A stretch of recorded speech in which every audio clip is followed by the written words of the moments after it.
बड़े ही सौभाग्य का विषय है, बड़ी ही प्रसन्नता का विषय है। यह कई वर्षों से हृदय में एक आकांक्षा थी कि पूज्य श्री ब्रह्मलीन संत श्री प्रातः स्मरणीय पूज्य महाराज श्री राजेश्वरानंद सरस्वती जी महाराज, जिनका वाणी में नाम आते ही वाणी में मधुरता आ जाती है, ऐसे महापुरुष की तपोस्थली जन्मस्थली में आज आने का सुंदर सौभाग्य प्राप्त हुआ।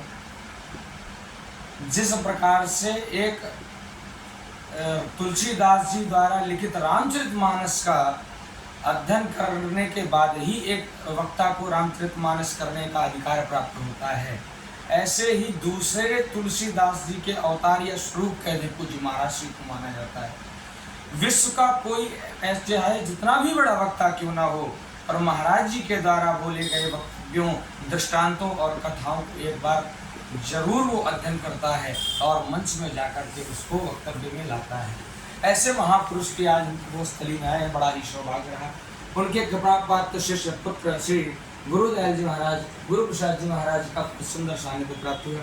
आइए इनके चरणों में कोटि वंदन करते हैं और पूज्य महाराज श्री का आशीर्वचन प्राप्त करते हैं। पहले तो हमारे चित्रकूट से पधारे आचार्य श्री का मैं बहुत बहुत अभिनंदन करता हूँ। आश्रम प्रांगण में निश्चित रूप से ये जन्मभूमि और इस क्षेत्र के साथ साथ हमारा भी बड़ा सौभाग्य है कि पूज्य महाराज श्री की ये जन्मस्थली है और उनकी तपस्थली के रूप में भी यह स्थान है, यहाँ उनका जन्म है।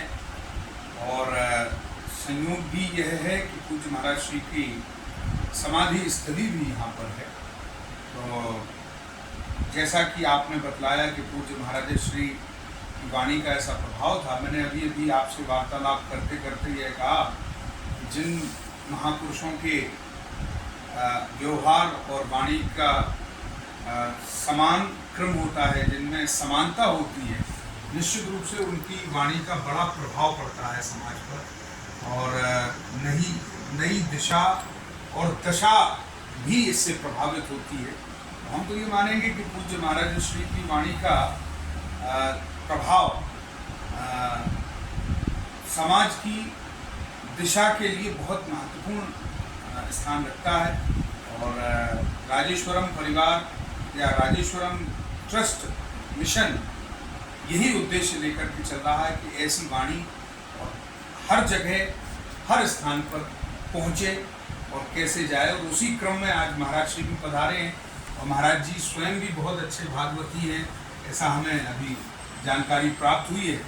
तो हम चाहेंगे कि महाराज जी की वाणी का संदेश आप भी सब जगह पहुंचाएं और लोगों को ये बतलाएं कि सरलता और सहजता से भीगी हुई वाणी किस प्रकार से हर इस व्यक्ति को प्रभावित कर सकती है और समाज में एक नया सवेरा ला करके हम सबके लिए जो है प्रेरणा का काम कर सकते हैं। मैं इसी बात के साथ पुनः इनका अभिनंदन करता हूँ और साथ में हमारे प्रिय अनुज सुमित उदयनिया भी पधारे हैं, उनका भी बहुत बहुत स्वागत है।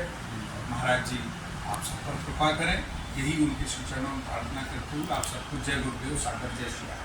जय श्री राम।